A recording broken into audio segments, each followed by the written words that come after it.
Neapolitan pizza bakes in 90 seconds at nearly 500 degrees Celsius. Chicago deep dish takes half an hour. One is a thin, blistered flatbread made with 4 ingredients. The other is a dense, inverted pie where the cheese goes on the bottom and the sauce sits on top. They are both called pizza, and that is where the agreement ends. Every country that adopted pizza remade it in its own image, using its own ingredients, following its own rules, and sometimes starting its own argument about whether the result still counts as pizza at all. These are the world's most iconic pizza styles, and how each one came to exist. Neapolitan pizza.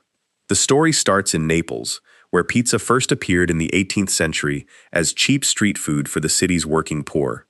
Bakers would press dough flat, top it with whatever was available, and sell it from open-air stalls along the waterfront for a few coins.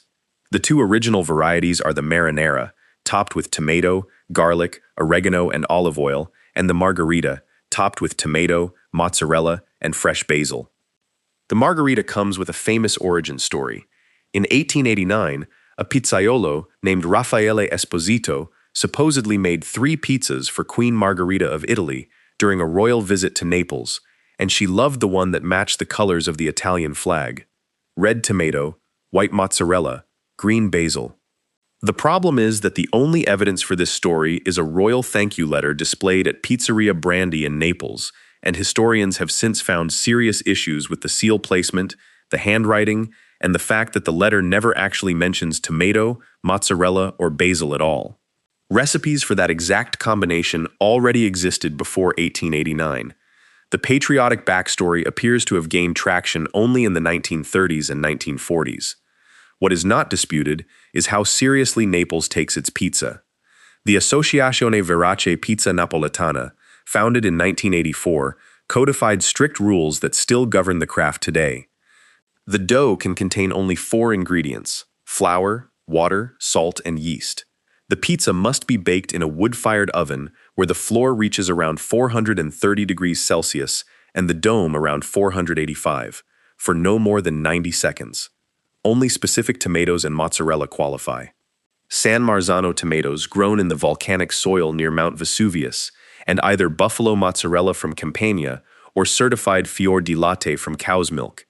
In 2017, UNESCO inscribed the art of the Neapolitan pizzaiolo as intangible cultural heritage. Not the pizza itself, but the craft of making it, the hand-spinning of the dough, the management of the wood-fired oven, the tradition passed between generations of pizza makers in Naples. 2 million people signed the petition to make it happen. That tradition crossed the Atlantic with Italian immigrants, and what it became in New York barely resembled what it left behind: New York-style pizza. The most commonly cited origin is Lombardi's, a shop at 531 Half Spring Street in Manhattan's Little Italy, long recognized as the first pizzeria in the United States.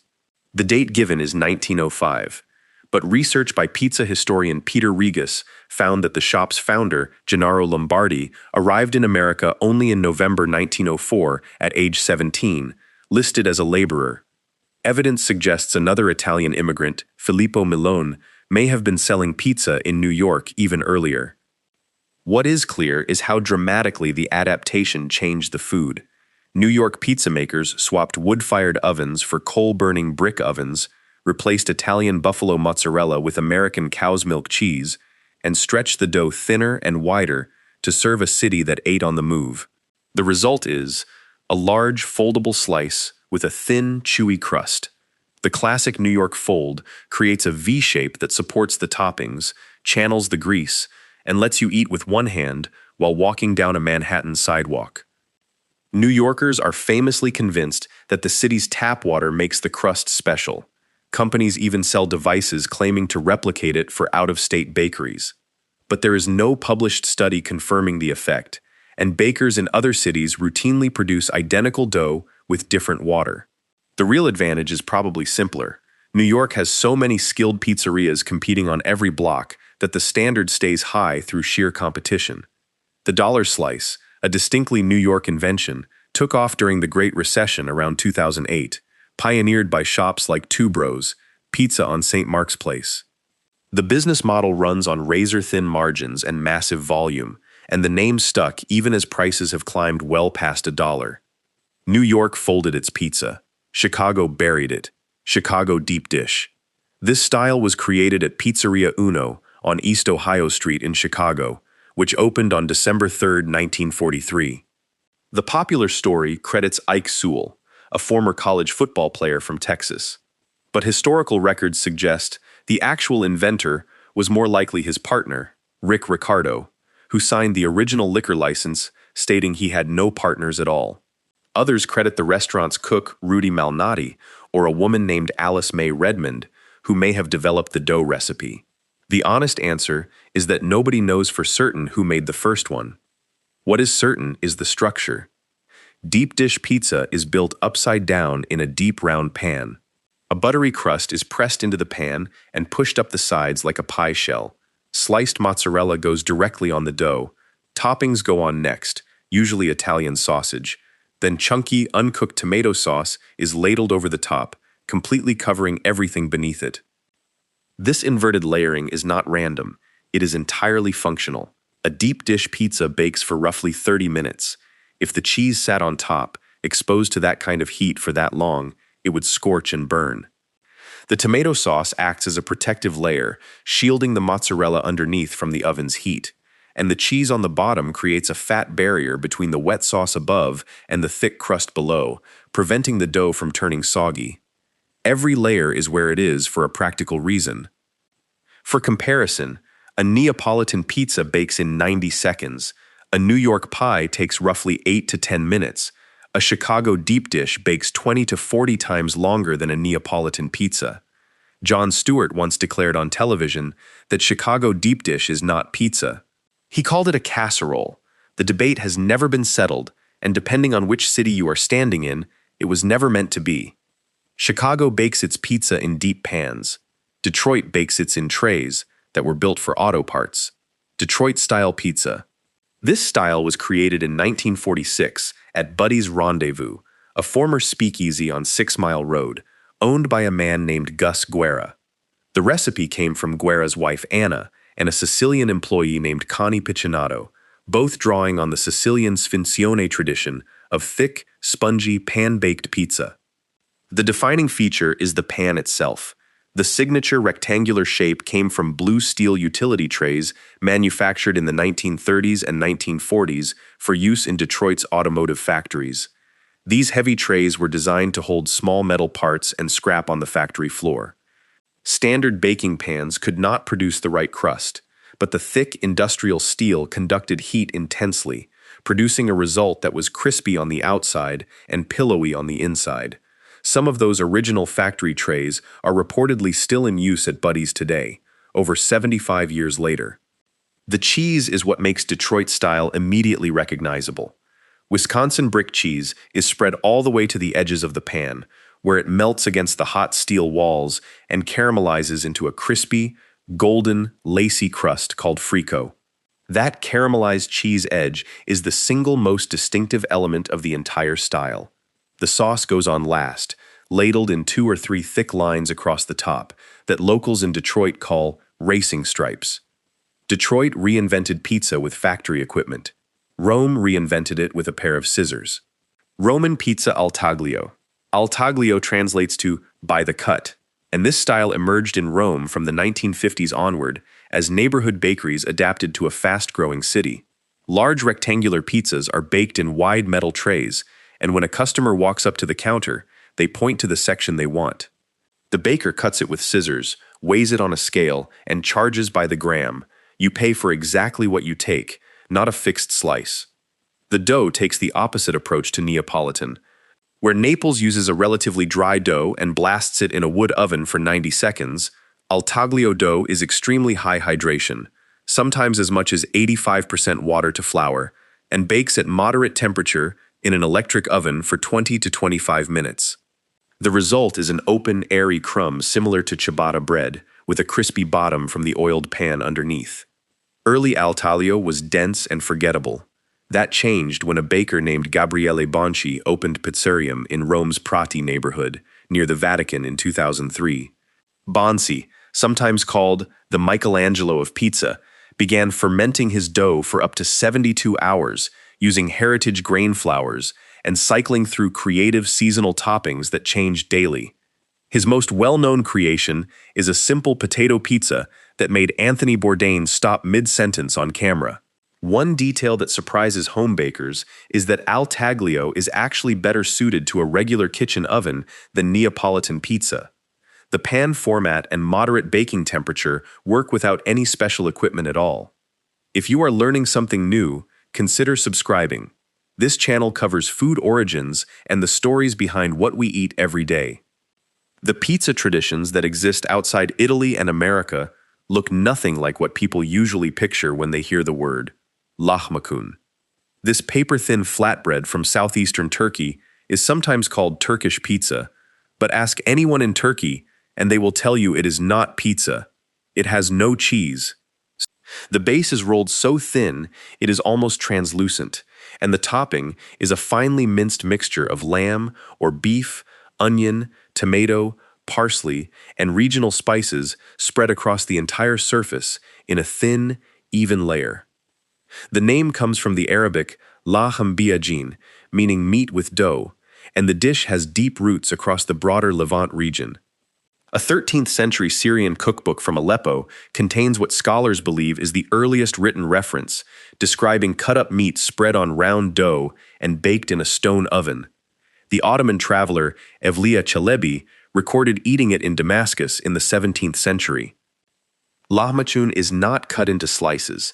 It comes out of a stone oven, blistered and pliable, gets topped with fresh flat-leaf parsley, sumac-dusted onions, and a generous squeeze of lemon juice, then rolled up tightly and eaten by hand while still hot. It is often paired with aran, a cold, salted yogurt drink.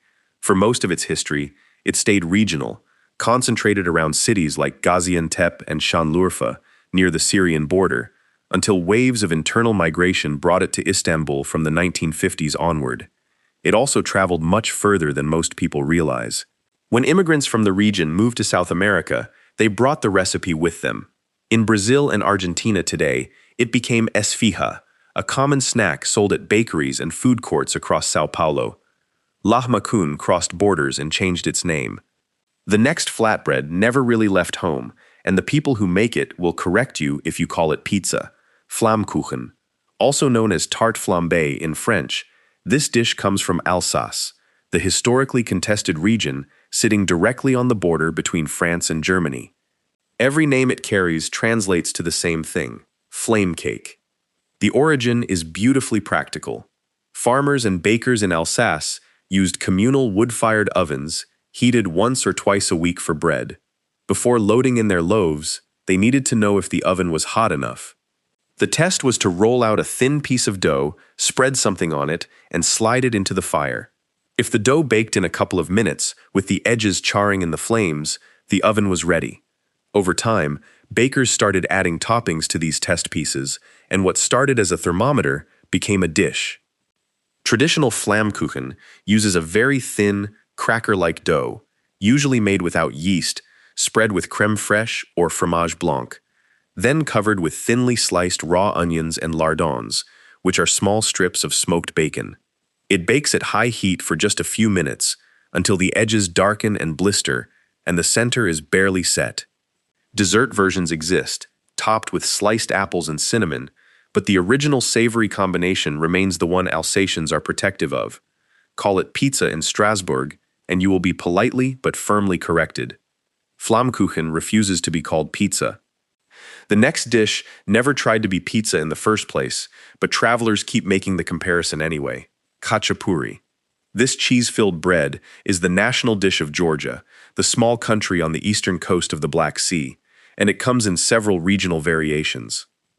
The most visually striking is the Adjuruli version from the coastal Adjura region, shaped like an open boat and filled with a bubbling pool of molten cheese. The boat arrives at the table straight from the oven with a raw egg yolk and a pat of cold butter dropped into the center of the hot cheese. You stir the egg and butter into the melted cheese until everything combines into a rich, glossy, golden mixture, then tear pieces from the crusty bread edges and dip them into the center. One interpretation of the boat shape ties it to Adjara's seafaring heritage. The bread is the boat. The cheese is the sea. The golden yolk is the sun. What makes khachapuri genuinely unusual among the world's famous breads is that it doubles as an economic indicator. The International School of Economics at Tbilisi State University has tracked the cost of making one standard khachapuri since 2008, monitoring the prices of flour, cheese, eggs, butter, and milk.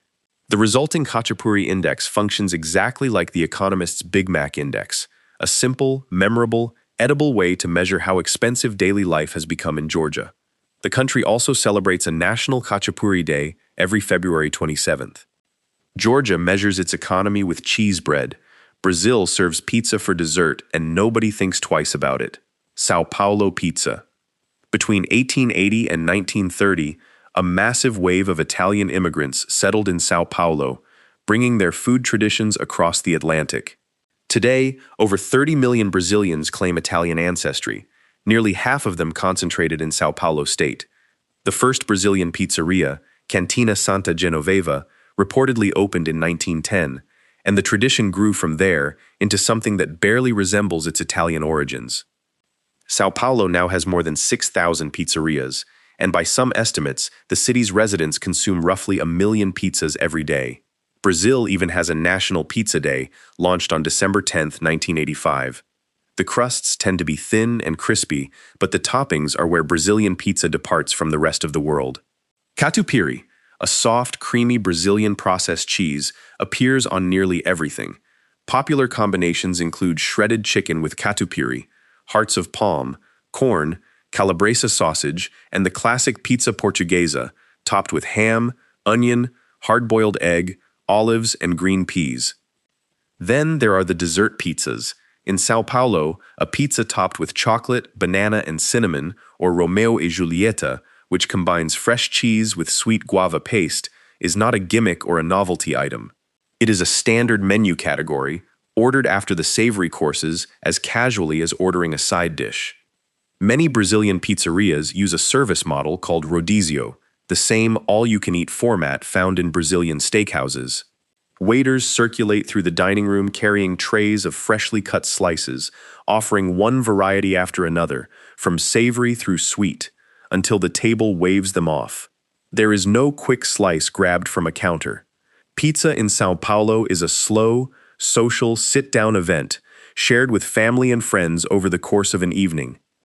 9 styles from 9 parts of the world, each one shaped by the ovens, the ingredients, and the people who happened to be nearby when someone first decided to put something on flat dough and slide it into the heat. Pizza is not one dish.